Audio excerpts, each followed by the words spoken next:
জয় মা চামুণ্ডা ৰাশি ফলৰ ভিডিঅ'লৈ আপোনালোক সকলোকে স্বাগতম জনাইছো। ৰাশিৰ ফল হৈছে 17 আগষ্ট 2024 শনিবাৰ পৰিছে আৰু আজি শুক্ল ত্ৰয়োদশী তিথি পৰিছে। আজিৰ দিনটোত যিসকল শিশু 5:29 আবেলি মানে 5:29 যিসকল শিশু জন্মগ্ৰহণ কৰিব তেওঁলোকৰ হ'ব ধনু ৰাশি আৰু তাৰ পিছত যিসকল জন্মগ্ৰহণ কৰিব তেওঁলোকৰ হ'ব মকৰ ৰাশি আৰু আজিৰ দিনটোত যিসকল কন্যা পুষ্পিতা হ'ব তেওঁলোকৰ হ'ব শুভগা যোগ। এতিয়া আহকচোন আমি মেষৰ পৰা মীনলৈকে প্ৰত্যেকটো ৰাশিৰে ৰাশি ফলসমূহ আলোচনা কৰি লওঁ। মেষৰ কাৰণে আপোনালোকৰ 5:29 আবেলিলৈকে ভাল দেখা গৈছে। তাৰ পিছত কিন্তু আপোনালোকৰ বৰ এটা শুভ বুলি ক'ব নোৱাৰি, বিশেষকৈ ব্যৱসায় বাণিজ্যিক ক্ষেত্ৰত যিকোনো ডিচিশ্যন লোৱাৰ কাৰণে যিকোনো আপোনালোকে মানে ষ্টেপ আগবঢ়োৱাৰ কাৰণে দিনটো ভাল নহয়, কাগজীয়া কামৰ বাবে দিনটো ভাল নহয়। বাকী 5:29 যিকোনো শুভ কাম, যিকোনো মনে বিচৰা মনে ভাল লগা কাম আপোনালোকে কৰিব পাৰিব। এতিয়া আহকচোন আমি বৃষৰ কাৰণে আলোচনা কৰিম। বৃষৰ কাৰণে কিন্তু 5:29 একেবাৰে বেয়া, কোনো ধৰণৰ শুভ কাম আপোনালোকে নকৰিব।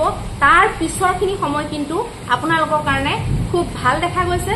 যিকোনো শুভ কাম, যিকোনো বস্তু বাহনি ধৰক সৰু সুৰা আপোনালোকে যিটো নেকি বৰ দৰকাৰী কৰিম বুলি ভাবি আছে, কিনিম বুলি ভাবি আছে আপোনালোকে কিনিব পাৰে।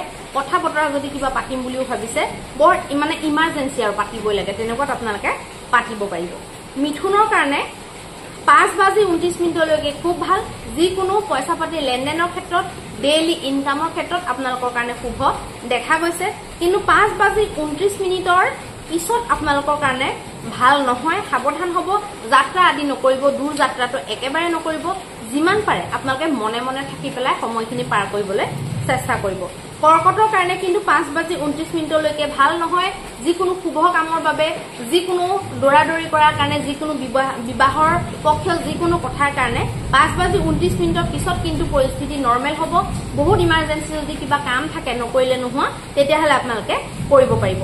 এতিয়া আহিব সিংহৰ কাৰণে। সিংহৰ কাৰণে 5:29 আবেলিলৈকে খুব ভাল দেখা গৈছে। সন্তানৰ ক্ষেত্ৰত, প্ৰেমৰ ক্ষেত্ৰত, প্ৰেমৰ মীমাংসাৰ ক্ষেত্ৰত, যিকোনো নতুন কাম কৰাৰ ক্ষেত্ৰত, যিকোনো এনেকুৱা কাম ধৰক যিবিলাক নেকি বুদ্ধিবৃত্তিৰ লগত জড়িত তেনেকুৱা কামবিলাক আপোনালোকে কৰিব পাৰিব।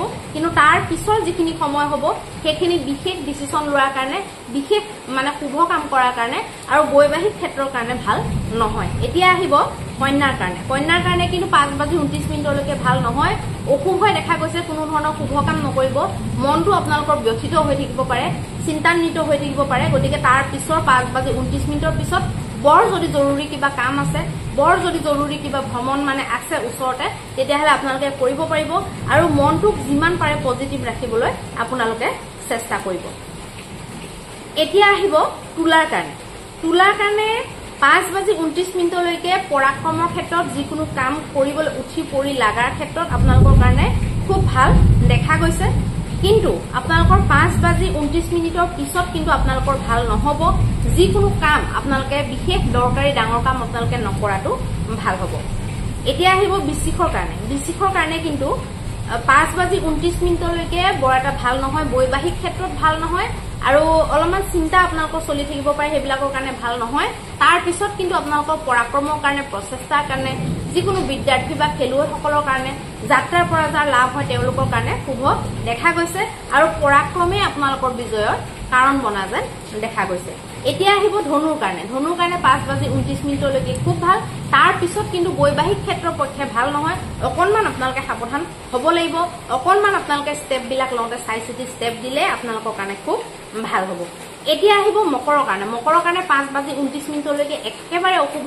কোনো ধৰণৰ ডিচিশ্যন নল'ব, কোনো ধৰণৰ নতুন কাম আদি আপোনালোকে নকৰিব, তেতিয়াহ'লে আপোনালোকৰ ক্ষতি হ'ব পাৰে। তাৰ পিছত কিন্তু আপোনালোকৰ খুব ভাল দেখা গৈছে। যিকোনো শুভ কাম আপোনালোকে কৰিব পাৰিব। যিকোনো এনেকুৱা কাম যিবিলাক নেকি আপোনালোকৰ নকৰিলে নহয়, বৰ দৰকাৰী কৰিবই লাগে, তেনেকুৱা কামবিলাক আপোনালোকে কৰক, একো অসুবিধা নাই।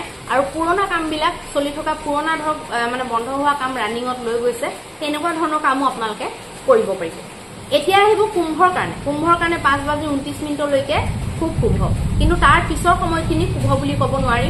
খৰচ বৃদ্ধি, মতভেদ আদিৰ সম্ভাৱনা দেখা গৈছে। গতিকে যিমান পাৰে সিমান আপোনালোকে সাৱধান হ'ব লাগিব আৰু মানুহৰ কথা শুনি, মানুহৰ কথাত লাগি জীৱনৰ কোনো ধৰণৰ ডিচিশ্যন আপোনালোকে নোলোৱাটো ভাল হ'ব। 5:29 পিছত আবেলিৰ কথা কোৱা হৈছে। এতিয়া আহিব মিনৰ কাৰণে। মিনৰ কাৰণে কিন্তু ভাল নহয় 5:29 যিকোনো কাগজীয়া কাম, যিকোনো ধৰক মতভেদ লাগি আছে, আপোনালোকে মীমাংসা কৰিম বুলি ভাবিছে, তেনেকুৱা ক্ষেত্ৰত নতুন আইডিয়া এপ্লাই কৰাৰ ক্ষেত্ৰত, নতুন মানুহ লগ ধৰাৰ ক্ষেত্ৰত 5:29 ভাল নহয়। আৰু তাৰ পিছৰখিনি সময়ো ইনে নৰ্মেল থাকিব, কিন্তু যিহেতু বাৰটো বেয়া আপোনালোকৰ কাৰণে বহুত ভাল কাম কৰাৰ কাৰণে মই ৰেকমেণ্ড নকৰো। গতিকে অকণমান আপোনালোকে ধৈৰ্যৰে ভালকে কথাবিলাক শুনিব, নিজেই বেছিকে কোৱাতকে লোকৰটো বেছিকে শুনিব। আপোনালোকে শুনিব মানে মানিবলৈ কোৱা নাই, কাণেৰে শুনি ল'ব, বুজি ল'ব, সেইটো কথা কৈছো। তেতিয়া আপোনালোকৰ কিছুমান প্ৰব্লেম জীৱনত নাহে আৰু কিছুমান বিবাদৰ পৰা আপোনালোকে বাচি থাকিব পাৰিব। এতিয়া আহিব মহা উপায়টোৰ বিষয়ে। মহা উপায়ত আমি কি কৰিম? মহা উপায়ত আপোনালোকে ৰাতিপুৱা শুই উঠি মিনিমাম 5ৰ পৰা 7টা কুকুৰক আপোনালোকে তেল সানি এটা চাইডে তেল সানি দিব, এটা চাইডে তেল নসনাকে দিব। 5ৰ পৰা 7টা কুকুৰক আপোনালোকে দুখনকে ৰুটি বা আপোনালোকে তাতকে বেছি ৰুটি, অগণন ৰুটিও আপোনালোকে খুৱাব পাৰে। আৰু লগতে আপোনালোকে পৰুৱাক আটা, চেনি আৰু অকণমান মিঠাতেল মিক্স কৰি পেলাই মিক্সাৰ বনাই পেলাই পৰুৱাৰ য'ত গাঁতবিলাক আছে তাত আপোনালোকে দি দিলে, ৰাতিপুৱা যদি সোনকালে এইটো কাম কৰি দিয়ে, তেতিয়াহ'লে আপোনালোকৰ কাৰণে খুব মংগলময় হ'ব।